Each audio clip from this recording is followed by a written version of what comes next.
et spirituelle de l'homme.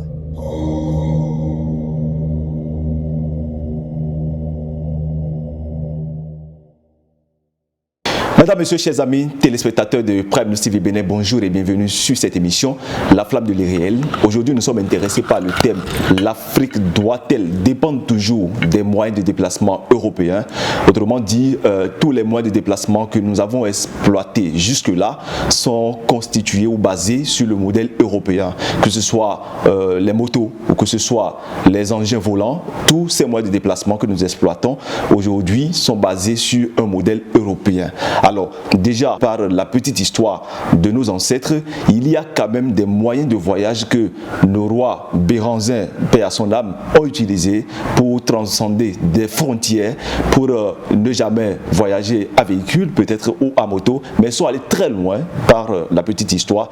Alors aujourd'hui, avec Da Djomamousso, nous allons essayer de comprendre s'il n'est pas possible pour l'Afrique de se passer des moyens de déplacement constitués sur des modèles européens et rendre révolutionner tous ces moyens que nous avons toujours utilisés jusque-là. Da Djomamousso, aujourd'hui encore vous êtes avec nous. Bonjour. Bonjour. Je rappelle que vous êtes un haut responsable d'Inter, ministre de la Cour royale d'Agoni, Agoni qui est situé dans le département du Bénin. Alors dites-nous, l'Afrique doit-elle toujours dépendre des moyens de déplacement européens? D'entrée de jeu, je voudrais dire le désir de se déplacer est un besoin vital. Et l'expression de ce besoin vital, c'est de quitter un point B à un point A ou un point A à un point C. Ce sont des manifestations humaines.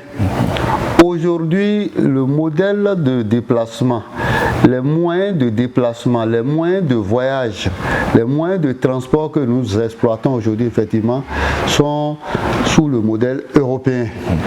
Mais qu'est-ce qui me choque, moi, personnellement? Je pourrais dire que c'est la recherche de solutions dans la culture européenne qui a amené ces moyens-là. Parce que au temps de nos ancêtres, nous nous déplacions. Mais on ne se déplaçait pas comme ça. C'est parce que l'homme a commencé par se déplacer à pied qu'il a commencé par constater que les distances dans la recherche de satisfaire les besoins de la vie ont commencé par s'augmenter, s'accroître, s'allonger. Et d'où des moyens perfectionnés. Mais l'Africain s'exprime beaucoup plus par la spiritualité. Il y avait des moyens par lesquels nos aïeux quittaient un point A à un point B. Mais aujourd'hui, ces moyens ont été abandonnés parce que l'Afrique a été déplacée de son champ culturel. L'Afrique devrait par ces pays explorer sa culture, perfectionner ses moyens de déplacement spirituel.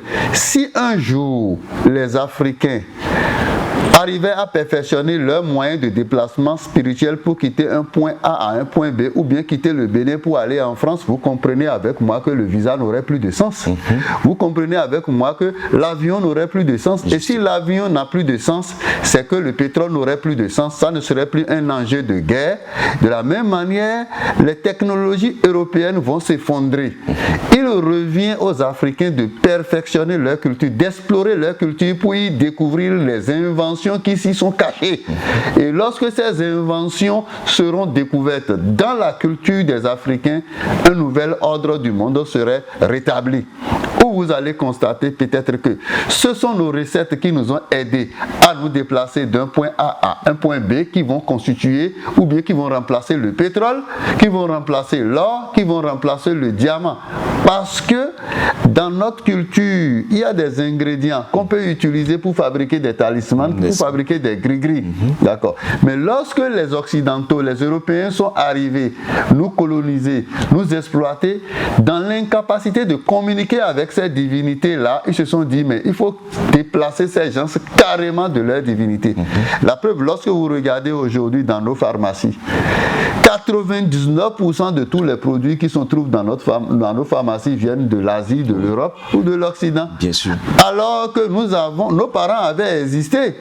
Ils n'étaient pas morts. La preuve, c'est que nous sommes leurs descendants. On se soignait. Mais qu'est-ce qui se passe aujourd'hui? C'est parce que les Africains ont abandonné leur culture et les autres leur ont imposé leur culture dans des solutions aux problèmes que la nature nous impose.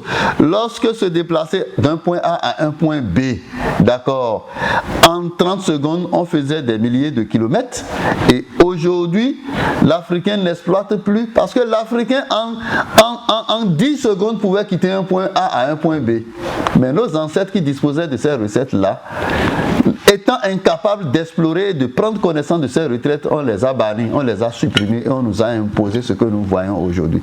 Les pays africains se seraient développés un jour, le jour où ils comprendraient qu'il faut abandonner les solutions proposées par l'Occident et aller chercher leurs propres solutions dans leur culture. Parce qu'on ne se développe pas dans la culture des autres. Lorsque vous regardez l'Europe, elle est de culture judéo-chrétienne. Évidemment. Bon, l'Afrique est de quelle culture? L'Afrique est agressée par la culture occidentale. D'accord. Et nous devons nous débarrasser de cette culture-là. Nous devons souffrir parce que se débarrasser de cette culture, c'est une souffrance. C'est un sacrifice de soi-même. C'est le jour où un Africain tombe malade et on refuse de lui faire injection, on refuse de lui faire perfusion ou on refuse de lui prescrire du Fansida, que nous allons comprendre réellement que les Africains sont en train de souffrir et on lui demande, monsieur, cherchez le Kenkeriba, cherchez Artemisia pour vous soigner. C'est cette dictature que moi je souhaite pour nos dirigeants et que nos dirigeants nous amènent à secréter notre propre développement dans le sens de notre culture au lieu d'être suspendus à la culture occidentale. Reconnaissons que la culture occidentale œuvre tous les jours pour inhiber notre réflexion, pour endormir notre conscience en nous tendant immédiatement des solutions aux problèmes que la nature nous impose. Alors, Djoma Mousso, vous venez de le dire, au temps de nos ancêtres, roi Béhanzin, Dada Glélé, roi Guézo, il n'y avait pas des moyens de déplacement modernes conçus sur le modèle européen. Et pourtant, ils se déplaçaient. Vous l'avez reconnu tout à l'heure. Est-ce que ces réalités de nos cultures endogènes existent encore? Est-ce qu'on peut retrouver encore quelque part où il y a ces talismans dont vous venez de parler, ces astuces, ces recettes-là? Est-ce qu'on peut encore retrouver ça encore aujourd'hui sur la terre béninoise qui va permettre à un individu, à un Béninois, de quitter par exemple le nord pour le sud sans prendre un moyen de déplacement, une voiture, une moto ou un avion? Ces moyens existent. Le problème, c'est que l'Africain n'a pas vite connu l'écriture. Et le savoir était transmis oralement de père en fils. Et l'Africain n'avait pas la culture de partager sa connaissance. Aujourd'hui, là où nous sommes, les Africains sont restés tellement dans une culture de transmission, de culture de père en fils. Alors, le fils ne perfectionne même pas la culture, il la cède de façon brute à sa descendance. Il revient aux Africains de savoir pourquoi le piment de Guinée sur le Haroué, sur le Vi, constitue ce qu'on appelle Ndida. Mais vous ne voyez pas que les Africains, même les sachants, ne cherchent pas à connaître quel est le principe actif qui se trouve dans Atakou, quel est le principe actif qui se trouve dans Vi ou bien Haroué. Lorsqu'on maîtrise les principes actifs, on saura quoi ajouter à quoi pour aboutir à cet résultat-là. Donc nous n'avons pas perfectionné. L'Africain devrait en quelque sorte inaugurer son académie et communiquer avec ses divinités, communiquer dans sa culture pour éclore son propre génie et accoucher son génie pour sortir des inventions. Donc c'est possible. Il y a des gris-gris, ce que nous appelons les gris-gris, ce qui est spirituellement rassemblé et qui a une action de vibration spirituelle. Il y a des gris-gris qui existaient depuis le temps de nos ancêtres, qui ont disparu. Mais comment nos ancêtres les ont eus? Ce n'est rien d'autre que des inventions, des fabrications. Donc les Africains doivent comprendre qu'ils doivent perfectionner leurs gris-gris et inventer de nouvelles gris-gris. C'est possible. Alors, une parenthèse, est-ce que ces gris-gris dont vous parlez sont différents de la sorcellerie? Parce qu'en réalité, quand nous parlons de moyens de déplacement sans moto, sans avion, je crois quand même que, excusez, les sorciers le font déjà. Parce que les sorciers ne volent pas avion. Bon, c'est une autre dimension de débat. D'accord. Parlant de la sorcellerie, nous les Africains en particulier, nous qualifions de sorcellerie les agissements spirituels qui font du mal. N'est-ce pas? D'accord. Alors que c'est le contexte dans lequel on place l'agissement qui l'inscrit dans le mal. En principe, nous devons même inventorier nos sorciers au Bénin pour en faire un développement. Parce que le reste, c'est une question de conscience. Celui qui a pu rêver, monter dans un appareil volant pour aller d'un point A à un point B, on pourrait dire que c'est un sorcier. N'est-ce pas? Et les autres qui le voient se comporter comme ça vont dire mais il est fou ou il est mauvais. Mais comment il le fait? Donc, la sorcellerie, en quelque sorte, quelqu'un a fait, comment soutenir sa thèse tout dernièrement, où tout le monde ça faisait la tollée. Non, c'est l'académie qui est en train de se mettre en place. Tant que les Africains ne comprendront pas qu'il faut académifier leur culture, il faut l'explorer, il faut la connaître, il faut y sortir des inventions, c'est qui ne serait pas développé.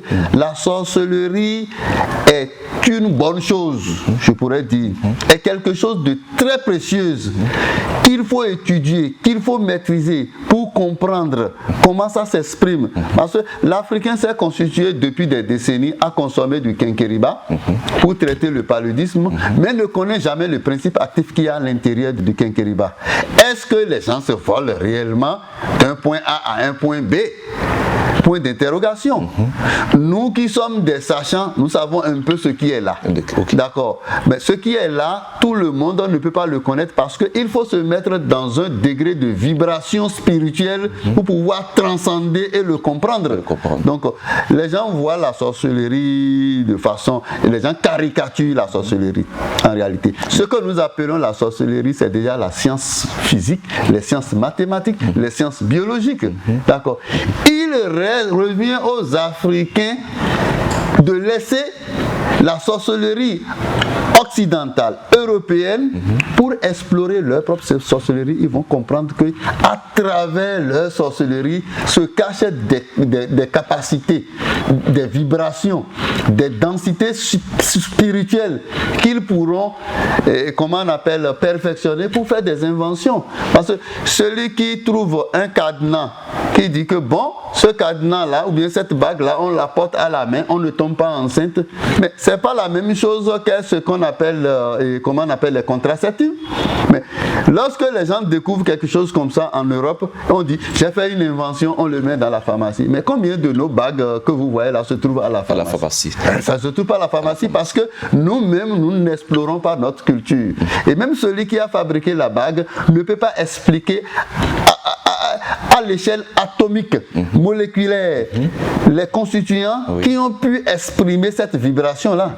Et c'est de cela qu'il est question. Nous devons encourager ceux qui sont aujourd'hui en train de soutenir dans nos entités divinatoires, dans nos entités culturelles, pour quand même, parce que avant de travailler sur une science qu'il faut perfectionner, il faut inventorier les facteurs qui constituent cette science-là. D'accord. C'est déjà bien de voir qu'il y a 41 formes de sorcellerie. D'autres personnes vont venir voir qu'il y a 80, il y a 100, mais on finira par inventer. Vous voyez toutes les plantes, les espèces humaines qui sont dans la nature. Le blanc a classé tout et spécifié tout, et on connaît des milliers de plantes. Et quand vous prenez un botaniste, vous prenez n'importe quelle plante, il peut vous dire que c'est telle plante, c'est telle plante, c'est telle plante. Mais est-ce que les Africains connaissent ça? Donc, dans le souci d'explorer notre culture, de la perfectionner, de l'expérimenter, de la tester, nous allons trouver les solutions aux problèmes de la nature dans cette culture-là. Notre culture est encore vierge. Regardez aujourd'hui, le blanc pousse la curiosité à savoir ce qu'est le phare. Pendant que nous autres sommes préoccupés à écouter Jésus-Christ, à écouter le christianisme. D'accord. Donc c'est une question de volonté et il revient au gouvernement et aux gouvernants africains de faire un choix. D'accord. Soit nous allons chercher suivre l'Europe et nous conformer et consommer l'Europe et comprendre que nous n'allons jamais nous développer et nous ne serons que des consommateurs éternels. Soit nous sortons carrément notre doigt du cul de con. Nous sortons notre doigt de cet engrenage-là et nous balisons notre chemin. Les inventions ne sont pas terminées dans la nature. Peut-être d'ici 20 ans, et il y aura des chaussures qui vont nous permettre de nous déplacer en l'air et aller à un point B. Justement, ce qui est chimérique deviendra une réalité. N'est-ce pas? Oui. Alors justement, parlons du développement de l'Afrique. Le Bénin se fait révéler de mieux en mieux, surtout par le retour des objets royaux, des biens royaux, d'autres révélations qui font connaître le Bénin sur le plan international et sur le plan régional.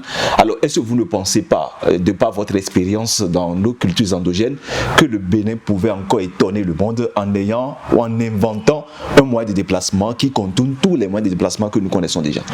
Mais le jour où le Bénin pourrait inventer ce moyen de déplacement-là. Et il ne peut l'inventer que s'il cherche les solutions dans sa culture. Dites aux Noirs de cesser de perdre son temps à vouloir être le meilleur en physique, en mathématiques et en chimie. D'accord? C'est pas dans sa culture.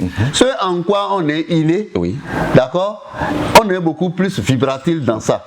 D'accord? Mais aujourd'hui, si le Bénin découvre... Pour le Béninois, c'est quoi déjà? Pardon? Pour le Béninois, c'est quoi? En quoi est-ce que le Béninois est déjà inné et qu'il peut être beaucoup plus vibratoire? Mais le Béninois est né dans Grigri. D'accord. Mais le président Patrice Talon dit que l'Afrique est de culture vaudou. Oui, évidemment. Et nous avons la chance au Bénin d'être le berceau du vaudou. Normalement, c'est à nous de vendre le vaudou au reste du monde. D'accord. Mais malheureusement, nous nous empressons à produire du coton, nous empressons à produire ce que les autres veulent manger. Alors, je reviens sur la question d'Adjo Mamousso.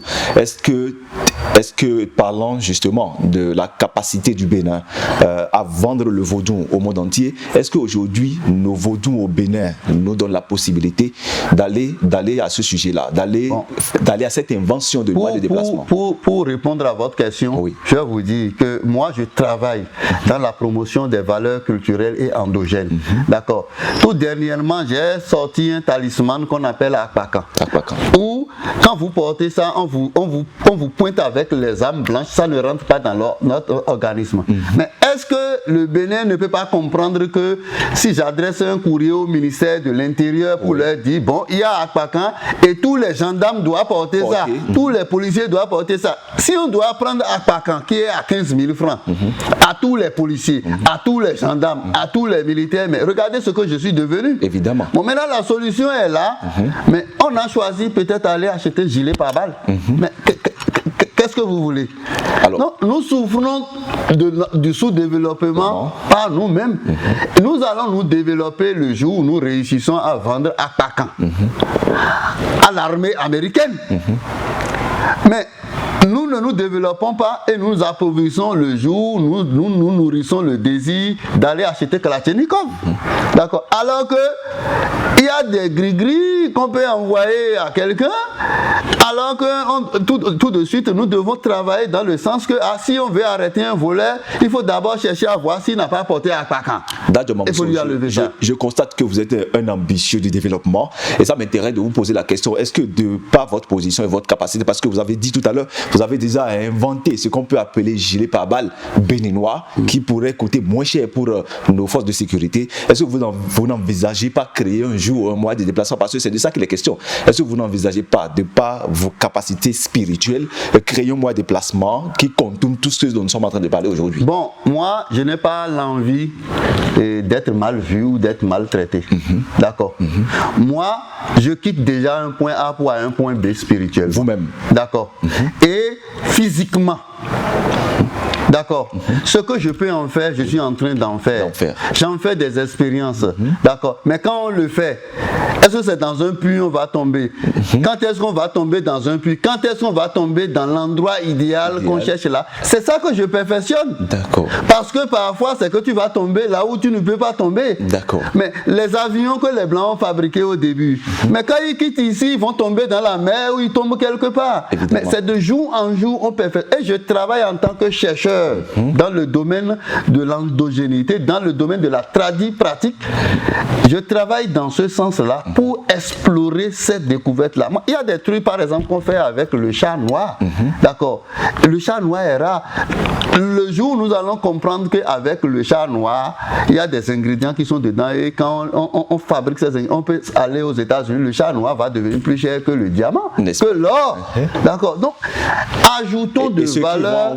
Ceux qui vont faire l'élevage seront beaucoup plus riches. Mais les gens vont se préoccuper. L'Européen va venir vous dire comment on peut cloner les chats pour que ça donne le noir. Parce que ça devient une matière première. C'est parce que l'Européen a pu trouver ce à quoi pourrait servir le coltan, le pétrole, que c'est devenu précieux. Évidemment. Mais nous sommes là depuis et nous ne perfectionnons pas à Takou. Alors, mais comment le Takou peut devenir cher? Ça ne peut pas devenir cher. Donnons de valeur à notre culture. Tous les problèmes auxquels nous sommes confrontés dans la nature ont des solutions dans notre culture. Quand le Chinois est confronté en mangeant avec la main, ça tombe, sa solution c'est qu'il a commencé par utiliser le bois. D'accord. Un jour, il constate que l'Européen fabrique fourchette et cuillère. Le désir d'aller importer cuillère l'anime. Lorsque votre culture n'est pas perfectionnée, c'est-à-dire les solutions qui émanent de votre culture ne sont pas perfectionnées, vous n'êtes pas développé. Donc, mais parlant de développer, toutes les nations du monde savent déjà qu'il faut se soigner, qu'il faut s'habiller, qu'il faut s'instruire, c'est chercher à améliorer la solution de ses besoins, qu'il faut se vêtir. Toutes les nations du monde savent ça. C'est ça déjà le développement. Maintenant, c'est la perfection, le perfectionnement de ces solutions qui constitue le développement. Aujourd'hui, si nous disons il faut prendre l'avion, celui qui dispose des avions comme moyen de transport se dira qu'il est plus développé que celui qui va en vélo. D'accord. Mais est-ce que nos parents ont besoin de vélo? Est-ce qu'ils ont besoin de voitures? Est-ce qu'ils ont besoin de voitures? Non, ils n'en ont pas besoin. Le besoin s'est exprimé le jour où on les a convaincus que c'est ça qu'il faut utiliser et ils en ont trouvé l'utilité. D'accord. Alors qu'ils se déplaçaient, le téléphone que nous utilisons aujourd'hui, par le passé, on écrivait un courrier, on remet à un individu qui marche de Cotonou pour Boycon. Quelque temps après, le télégramme est sorti. Évidemment. Un autre temps, le téléphone fixe est sorti. Évidemment. Après, le GSM est sorti. Évidemment. G1, G2, G3, G4 et on est en train de rêver de G5 qui rend tout le monde fou aujourd'hui. Alors, mais pourquoi le azonrio, c'est-à-dire dans notre culture, lorsque vous approchez une femme, on peut miner une femme. D'accord.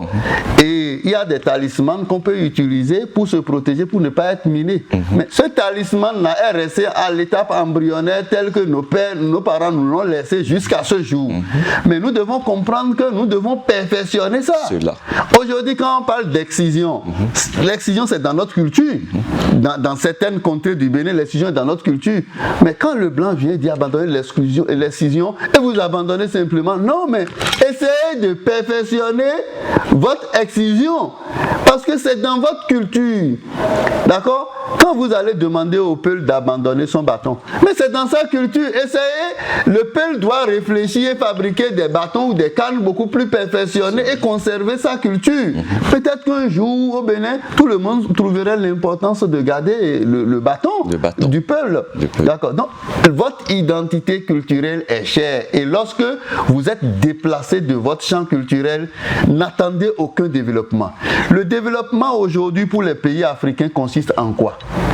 C'est le degré de consommation, à quel taux vous consommez ce qui vient de l'Asie et de l'Occident, que l'Occident et l'Asie vous notent pour vous dire vous êtes un bon consommateur, donc vous êtes un peu développé, vous êtes payé à revenu intermédiaire. Mais c'est alors qu'en réalité, selon vous, ce n'est pas ça. Non, ce n'est pas ça. D'accord. Alors, puisque nous parlons de développement, nous parlons du développement de l'Afrique, nous parlons du développement du Bénin, et nous parlons de l'invention d'un moyen de déplacement autre que ce celui basé sur le modèle européen. Alors, est-ce que à la question de savoir l'Afrique doit-elle toujours dépendre des moyens de déplacement européens, vous avez l'idée ou vous avez à l'idée de créer l'académie? Est-ce que vous pensez que on peut avoir les jours ou les années à venir une académie qui forme, d'accord, et qui donne la possibilité de se déplacer de façon collective? Parce que le besoin se fait sentir aujourd'hui. Aujourd'hui, parlant de déplacement, le déplacement massif ou le déplacement commun ou ou le transport commun s'impose aujourd'hui dans certaines villes de l'Afrique. Est-ce que vous pensez que ce que vous êtes en train de perfectionner peut nous amener un jour à ce que tout le monde voyage ensemble, sans voiture, sans moto et sans avion? Vous voyez, ce qui est chimérique, qui devient une réalité. Les choses dans la nature, avant d'être, ont été pensées. Pensées, d'accord. Déjà que vous pensez qu'on peut créer un moyen de déplacement en Afrique, au Bénin, c'est que c'est possible. D'accord. Le reste, c'est quoi? Explorons notre champ culturel. Ok. Lorsque vous prenez 2 x 5 égale 10, 2 x 6 égale tel, et vous êtes en train de le dire plusieurs fois et vous répétez plusieurs fois, vous compensez par trouver des règles de calcul que vous inventez. Justement. D'accord. Donc, l'Africain doit rester dans la routine d'étude de sa culture. Vous comprenez? Vous tenez à ça. Se déplacer de façon collective n'est pas exclu. Celui qui avait fabriqué l'avion là, c'était lui seul qui rentrait dedans. Mais de jour en jour, il s'est dit, mais si moi j'estime que j'ai la capacité, d'accord, de quitter un point A à un point B, spirituellement. Mais il faut que je commence déjà par réfléchir à comment je peux le faire de façon physique, parce que de façon spirituelle, je peux aller déranger le studio de Prime TV là-bas. Et on ne me voit pas. Maintenant, il faut que je commence par voir, perfectionner comment on peut aller d'abord spirituellement et le physique vient apparaître. C'est ça l'invention, c'est ça les recherches académiques en quelque sorte. Et la seule force qui nous permet de faire, qui peut nous permettre de le faire, c'est la sorcellerie. Et cette sorcellerie-là, lorsqu'on touche ça, on veut l'explorer. Moi, vous savez, tout le monde m'appelle Azeloumi aujourd'hui. D'accord. C'est un principe actif que j'ai inventé dans l'étude et la combinaison de différentes plantes. D'accord. Et la communication avec ceux qui détiennent cette vibration-là pour sortir un tel comprimé. Maintenant, cette comprimé-là essaie de masquer le côté négatif de la sorcellerie. Et quand vous prenez ça, le sorcier qui vous voit pense que vous êtes comme lui. Comme lui. Donc il vous attaque plus. Vous êtes semblable à lui. Vous êtes semblable à lui. C'est comme vous avez un pacte avec lui. D'accord. Dadjo Mamousso, le temps nous presse. Toutes mes excuses, nous sommes au thème déjà de cette émission. Dites-nous votre mot de fin.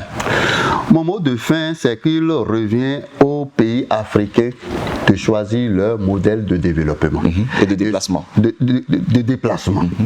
Soit nous continuons d'exploiter le modèle européen et nous allons l'exploiter à vie et nous allons l'acheter au prix qu'il nous impose, soit nous abandonnons ces moyens de déplacement et nous commençons par aller à pied.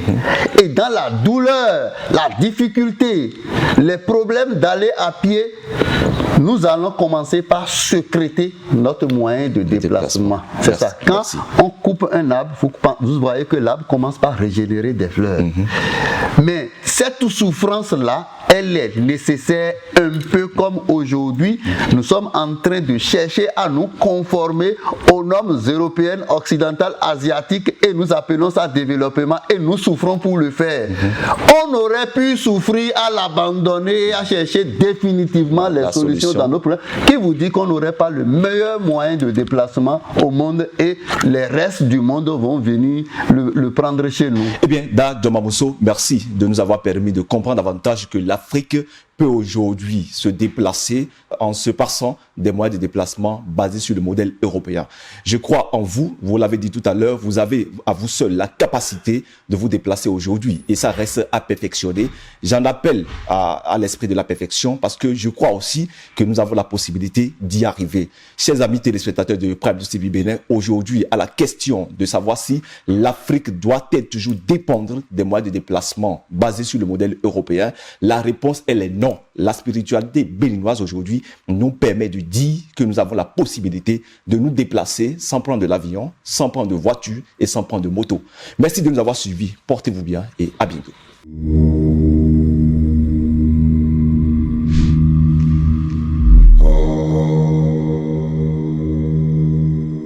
La flamme de l'irréel, une émission qui vous fait découvrir les dimensions inimaginables et spirituelles de l'homme.